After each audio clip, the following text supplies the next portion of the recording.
If we see every child as our own child, then we won't be here today.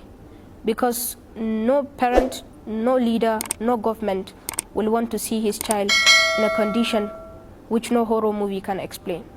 Education is the only tool that the child of a peasant farmer can become the most celebrated icon of tomorrow. And the challenges are very severe. Our schools are destroyed, our teachers killed, our parents murdered, our schools burned down, we are being kidnapped, and even just looking at the physical destruction itself, it's more than that. It's psychological, and it's something that will make you think that the future does not exist for you, because education is the future. Children who lack the access to education are lacking the access to many rights, because they are all connected, because education is like the mother of the child rights for children. The resources that children need are those destroyed. And if we can rebuild those, I believe they're enough for us to have education. As children who are very passionate about education, believe me, we are willing to sit down on the floor if we access education. But then today, it's not even safe for you to sit down on the floor. Either let's talk of having a school or somewhere you can sit down. So I believe the resources they need are their schools, are the support of their parents, the comfort of their families, and strategies from governments and policies to ensure that they have a very conducive learning environment. That young chap is from Borno State. Borno State is one of the states that was worst hit with insecurity, especially the Boko Haram menace.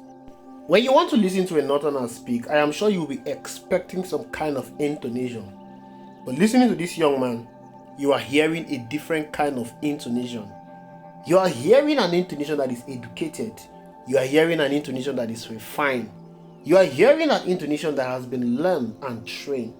That is what education does. Education is a right of every child. Whether Islamic education, whether Western education, every child deserves to be educated. Whatever is happening in the north is a criminal activities. The Amajiri system in the north is a criminal activities. It pains my heart that the Nigerian government is allowing that system to thrive. That system is a system that is creating criminals in the north. That system is like a fuel that is being supplied to fire to keep the fire burning. The reason why you are having insecurity in the north, unending insecurity in the north, is because of the Amajiri system. How can a government fold its hand and watch her citizen walking aimlessly on the street with no hope for the future? That is a terrible and a pathetic situation. Millions of northern children are walking aimlessly on the street as Amajiris, and the governors are doing nothing about it, and the federal government is comfortable about it. But every year, the federal government is telling you that they are fighting insecurity. You cannot fight insecurity where over 70% of the kids in the north are Amajiris, with no access to education, no access to any training, no access to skill. How do you want them to become better to the society? They will become nothing but element that is being used by criminals to unleash destruction in the society. That is the reason why the destruction in the north is not coming to an end anytime soon. That is the reason why the insecurity in the north will keep blossoming. It is high time we put an end to this rubbish. I'm so happy to listen to that young man. It gives me hope that there is hope for the Amajiri children on the street. It shows that if you can train these Amajiri children, if you can give them quality education, they will become better persons in the society. This young chap has experienced insecurity. His parents were killed, his school was destroyed, but he rose up to become a child rights activist and is pleading to the federal government to give them education. Every child in the north deserves education. We will not grow as a nation if we allow that system of Amajiri to continue in the north. We will not grow as a nation if over 50% of the citizens are out of school children. No nation on earth grows without education. Education is a bedrock of every developed country. Go to any developed country in the world. The major focus is on education. But here in Nigeria, we don't value education. We are so less concerned about our education.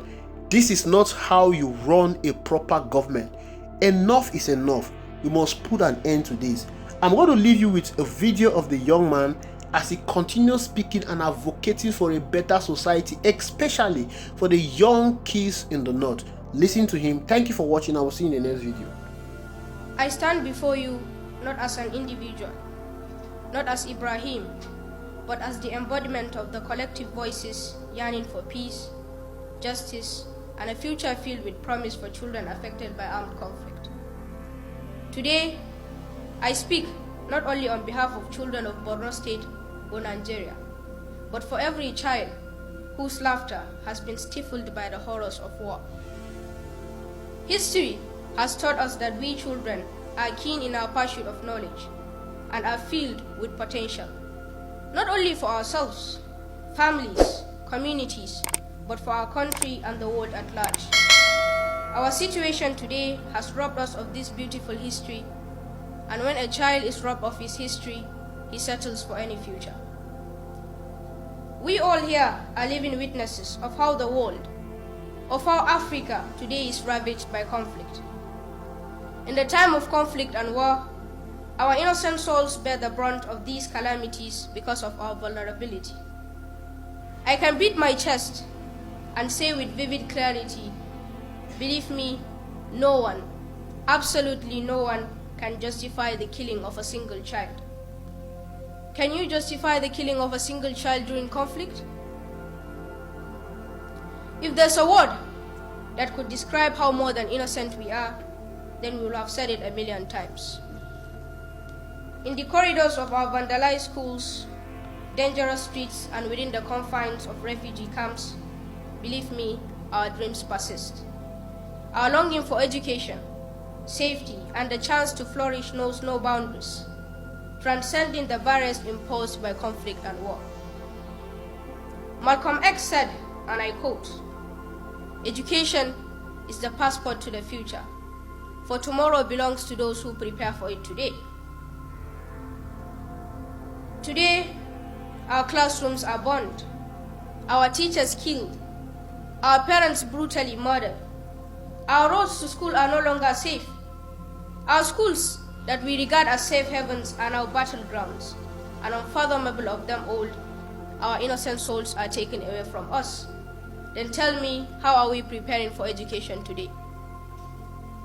Throughout numerous conferences and discussions, our voices have echoed, commitments have been made, and promises reiterated.